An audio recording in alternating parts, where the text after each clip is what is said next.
Hello everyone, Underdog Chris here, back to bring you all another video.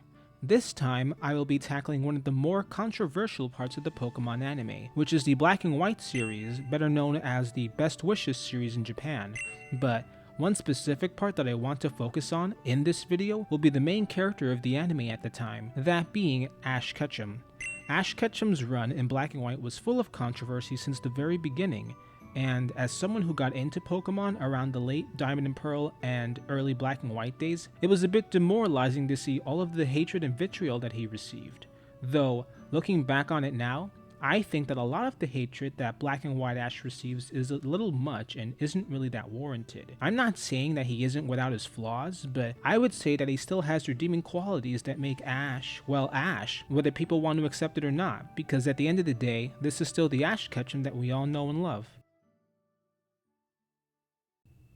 But I do think that for some of these things that people tend to harp on about, they usually either forget or straight up ignore the context of what actually went down, such as this scene right here, which was an interesting start to the Black and White series to say the least. But basically what ends up happening is that Ash's Pikachu ends up losing to a Snivy that was seemingly fresh from the lab, owned by a trainer named Trip. But for some odd reason, which, I'll be honest, not even I can fathom, the writers decided to give Trip Snivy Leaf Tornado as a move, which, first of all, makes it so that it's not just some average Snivy, and also, most if not all Snivys that come from Professor Juniper's lab typically don't carry such a move, so that just makes this Snivy particularly special and not just your run-of-the-mill starter. However, people seem to forget that earlier in the episode, Ash and Pikachu had encountered the legendary Pokemon Zekrom. Zekrom in this encounter had zapped Pikachu with a pretty powerful move, which, as a result, nerfed its ability to use any of its electric attacks, such as Volt Tackle and Thunderbolt, so Pikachu, going into this battle, was still needing to recover and did not have full use of its moves. And one thing I want to address briefly is that I know electric attacks are typically resisted by grass types, however, we all know that when it comes to type effectiveness and other things at times, that the anime likes to throw the game logic out the window and just do its own thing, and that was just something I wanted to point out briefly. Though, to get back on track, while personally, I feel like the first Trip battle could have been written better, at the same time, it seems like a lot of people jump to conclusions which then causes them to completely miss the context to this situation, whether it be for the sake of making memes, or to dunk on Black and White Ash, or to just say that he's just flat out terrible at battling 100% of the time, when that's really not the case.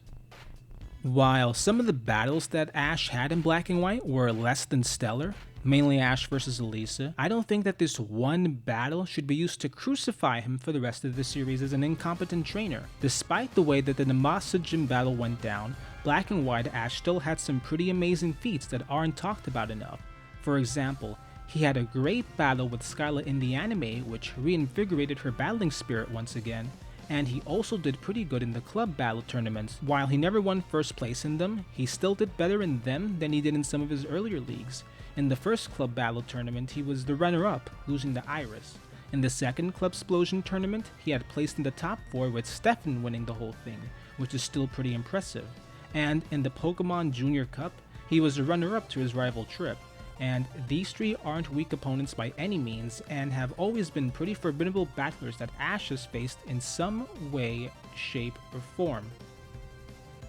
His Crocodile from the Black and White series is a fan favorite Pokemon as well, and is arguably considered Ash's ace in the Unova region, as whenever he's used it, it seems to almost always come in clutch for him, winning him some important battles such as against Iris's Dragonite and Stefan's Sock, which are two powerful Pokemon in their own right, which shows that Black and White Ash isn't this incompetent trainer that people make him out to be, because had this been the case, he wouldn't have raised this powerhouse of a Crocodile otherwise.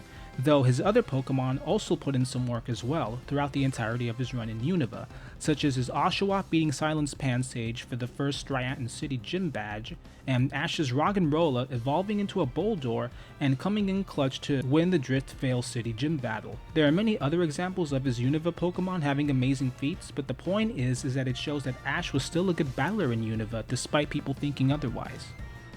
For this next segment, I want to change gears for a bit. While battling is a core part of the series, I feel that Black and White also shows a side of Ash that people tend to forget about, and it's his ability to bond and befriend Pokemon, such as this frame right here with Ash's Swaddle. It's honestly been something that always brought me a lot of joy to see. It exemplifies who Ash is as a person and how he's able to connect with the Pokemon he happens to encounter or catch. Even when it evolves into Swadloon and then Leavanny, you could tell that Ash still loved him quite a lot. There was also the bond that he managed to forge with the mythical Pokemon Meloetta. I know that a lot of people are bummed that he didn't end up catching it, and while I can see where they are coming from, I would have to disagree, as him just catching it for the sake of it would go against who he is. He is always one to consider a Pokemon's feelings before they decide to go along with him, or just in general. And it's not just them either. I feel that his bonds with all of his Unova Pokemon and Pikachu were so wholesome, and it was nice seeing them all develop on screen. For some of the later series, such as X and Y, and to some extent Journeys, I feel like we didn't really get enough of these kinds of moments, and they were very few and far in between. I also want to briefly mention this about Ash's overall performance in Unova, mainly through the Unova League. While Ash did beat two of his rivals, Trip and Stefan, I was not a fan of the fact that he actually lost to Cameron, someone who only had 5 Pokemon at the time and was really shown to be a bit of an airhead.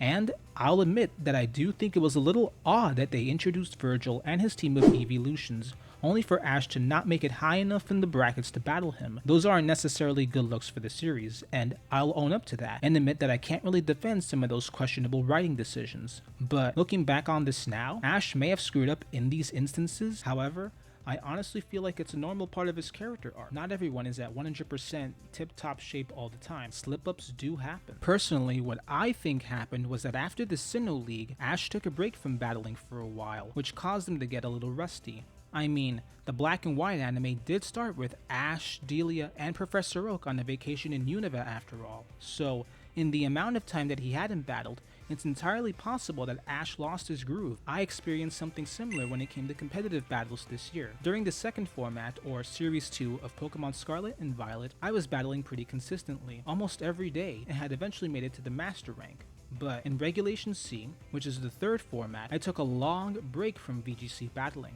But once I came back to battling towards the end of the format, I realized that I was not doing as good as I once was, and that I had to relearn some things. I also wasn't able to climb into the Master rank in the ladder at all throughout the rest of my time that I battled in that format. So I can relate to Ash in that aspect and acknowledge that it wasn't my finest hour either. But that's okay. Getting rusty sometimes is a part of life, and it shows that there's always room to grow.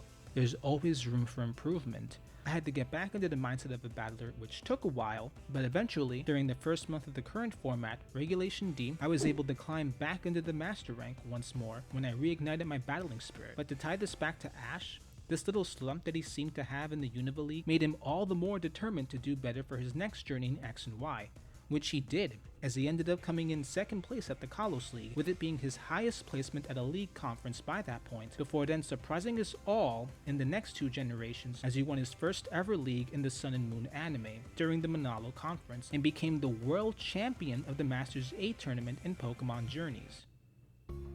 But with all that being said, that's about it for today's video.